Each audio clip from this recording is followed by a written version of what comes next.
una computadora de almacenamiento, donde parte de la información se encuentra dentro del dispositivo, pero también hay una gran parte de la información que se encuentra en forma online.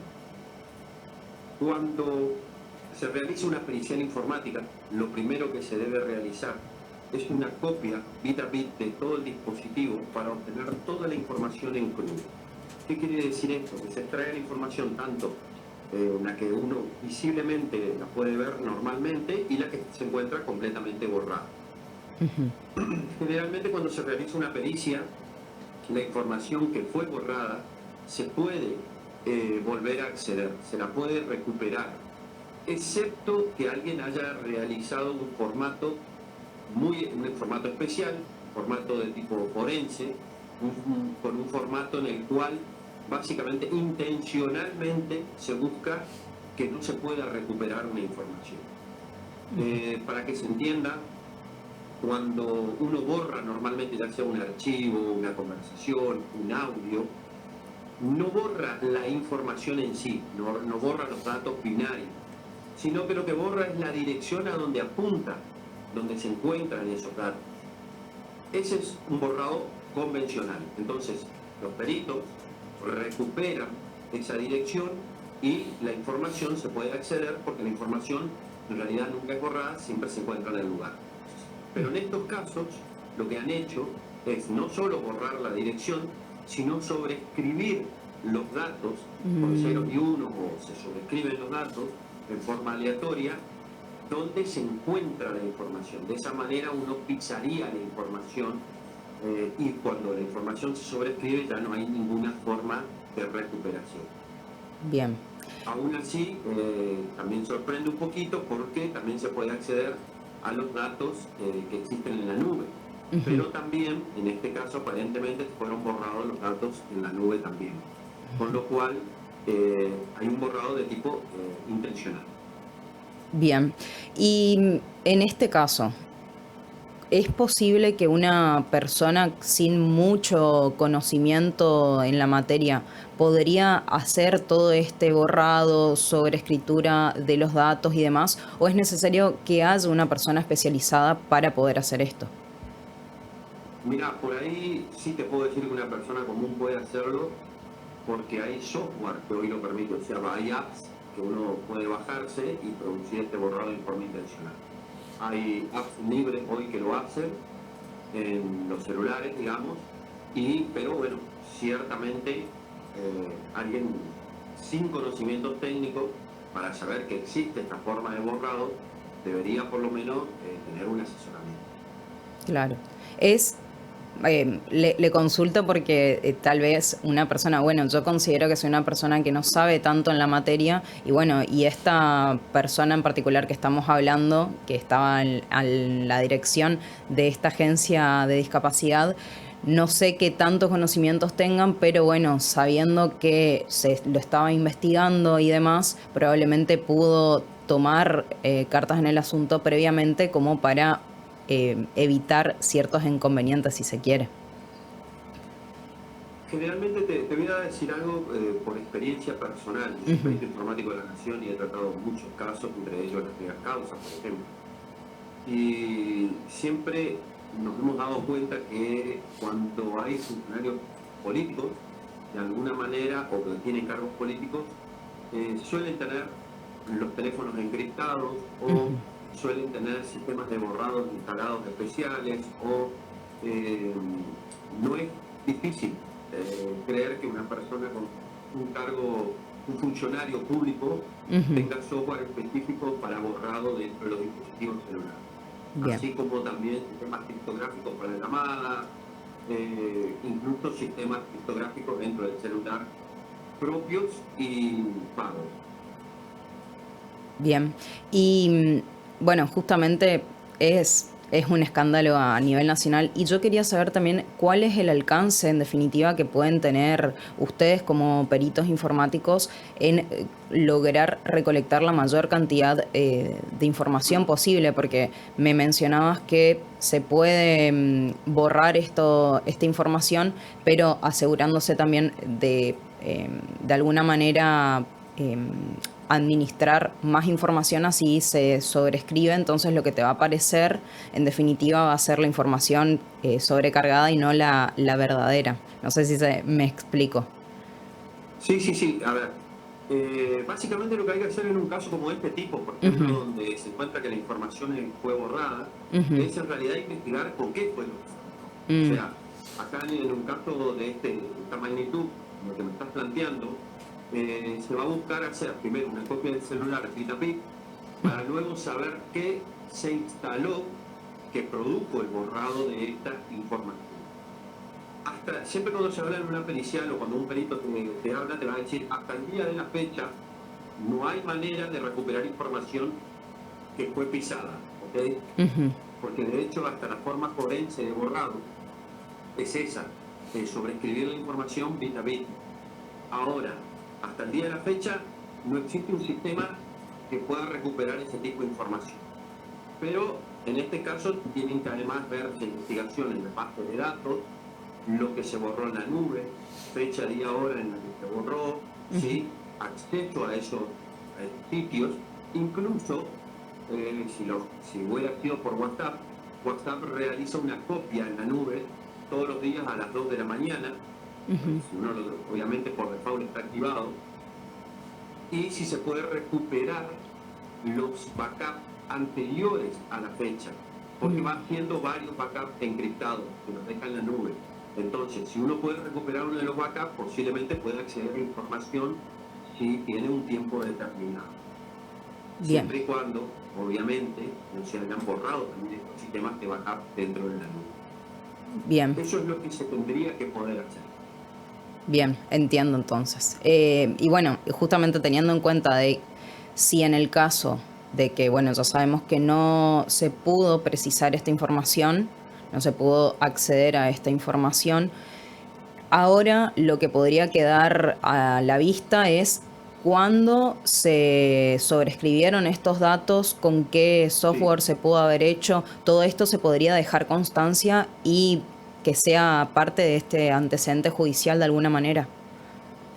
es que los peritos deberían buscar eso. O sea, Ujú, cuando uno, bueno, también, bueno, quiero aclarar, el perito no se puede extender más de lo que los puntos de pericia le piden, ¿ok? ujú, Y eso es algo que siempre por ahí uno habla con los abogados, porque muchas veces los abogados fallan en este tipo de pedidos, de ujú. que van solamente a pedir una información determinada y el perito no se puede extender fuera de los puntos periciales. Si a mí me dan una pericia y me dice recuperar los mensajes de WhatsApp, yo no puedo extender mi pericia y decir, bueno, se borró toda la información, pero el software con el que se borró, porque no está entre los puntos de pericia. Y eso es algo de lo que se tienen que encargar realmente los abogados de parte y pueden también, en el caso de que exista, en este caso, un borrado de la pericial, pueden pedir lo que se llama una extensión de puntos de pericia. Y también el juez puede pedir una extensión de puntos de pericia en la cual, basado en la información que se le entregó, puede pedir más, los siguientes puntos, ¿no? La extensión. Bien, y bueno, me mencionaba justamente el tema legal, el tema de los abogados. ¿Estos tienen cierta responsabilidad legal el hecho de haber borrado estos archivos y demás o no? No, porque uno dentro de lo que se considera, así como vos sos periodista y las personas, todos tienen de alguna manera están protegidos por la ley de datos en los datos personales. O sea, Ujú, vos podés manejar tus datos personales siempre y cuando no hayan entrado en la justicia. O sea, si el borrado se produjo antes de que existan las causas, ¿sí? O de que se le hayan pedido los celulares, ¿sí? Vos podés manejar a tu dispositivo y tus celulares como se venga en gana, ¿sí?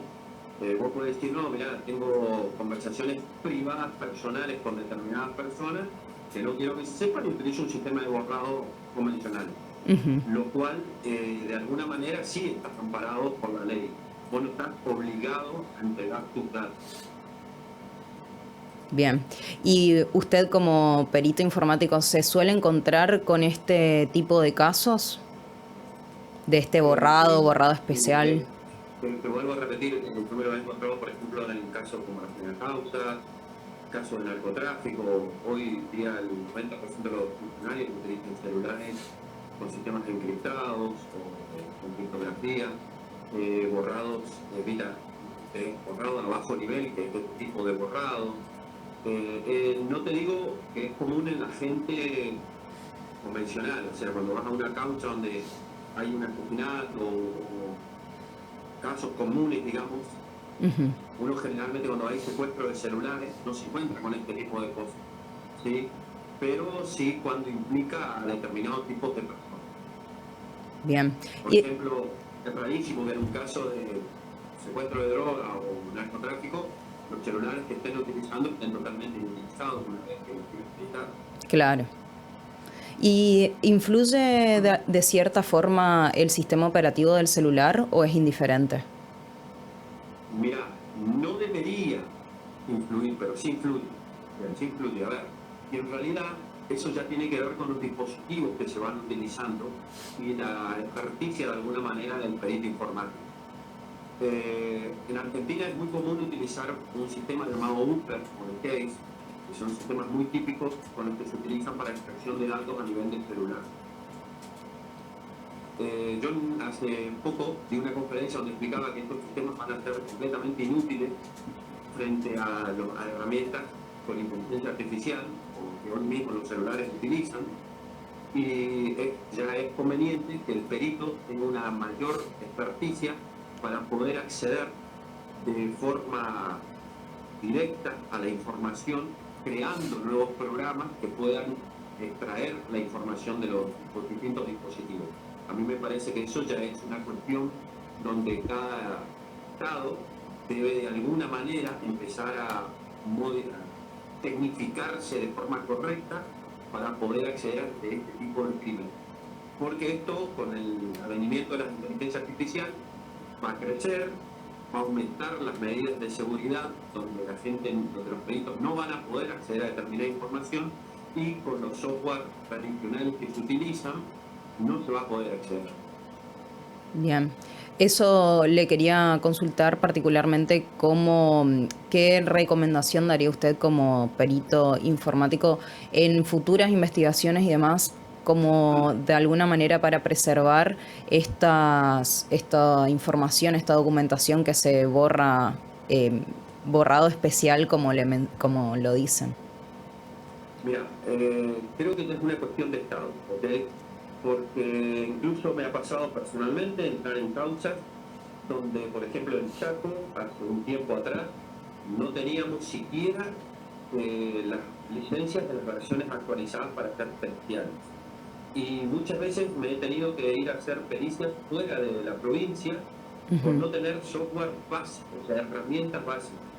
Hace años atrás, por ejemplo, la justicia del Chaco ni siquiera quería actualizar, o sea, no dependía de los peritos ni del Poder Judicial, dependía obviamente de decisiones más arriba, Sí, claro. donde ni siquiera actualizaban los software que se debían utilizar.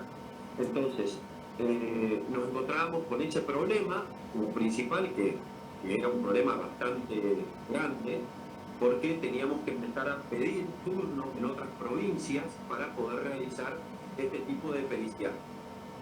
Y ahí claramente queda demostrado que es una cuestión de que el Estado quiera resolver algo o quiera hacer algo al respecto. Porque el perito solamente se puede basar en las herramientas con las que cuenta. Ujú. Y muchas veces incluso yo he propuesto realizar nuevas herramientas para seguridad, y por determinadas cuestiones terminan en algunos casos aceptándolas y otros no. Entonces, tiene que haber una mayor tecnificación, una mayor incluso capacitación por parte de los peritos. Hoy la mayoría de los peritos no sabe cómo trabajar ante información con inteligencia artificial. Incluso a comienzos del año de este año, con uno de los peritos del Poder Judicial de Corrientes, nosotros presentamos una conferencia donde le mostrábamos al Estado cómo crear su propia inteligencia artificial para poder utilizarlo en periciales, las periciales que incluyan IA. Pero bueno, no deja de ser una decisión estatal, no deja de ser una decisión de un Estado que quiera o no encarar este tipo de crímenes de forma correcta. Y como te digo, es algo que está en crecimiento. Hoy nos estamos encontrando con una brecha tecnológica extremadamente grande, donde los estafadores, los delincuentes en general pueden acceder a una tecnología que hasta hace 18 meses era imposible, insoñada, y hoy pueden acceder a esa tecnología para delinquir. ¿Y qué pasa? Parece que siempre van un paso adelante, porque ellos pueden acceder a esa tecnología para poder realizar crímenes, y la gente del Estado sigue todavía trabajando con tecnologías antiguas, digamos, Sí. y no se actualiza para poder enfrentar este tipo de cosas. Sí.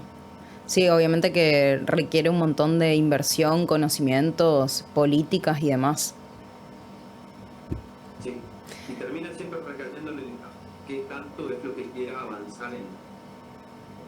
Exactamente. Bueno, Pedro, te agradezco muchísimo la comunicación, tu tiempo y tu claridad. De la verdad, muy interesante la nota.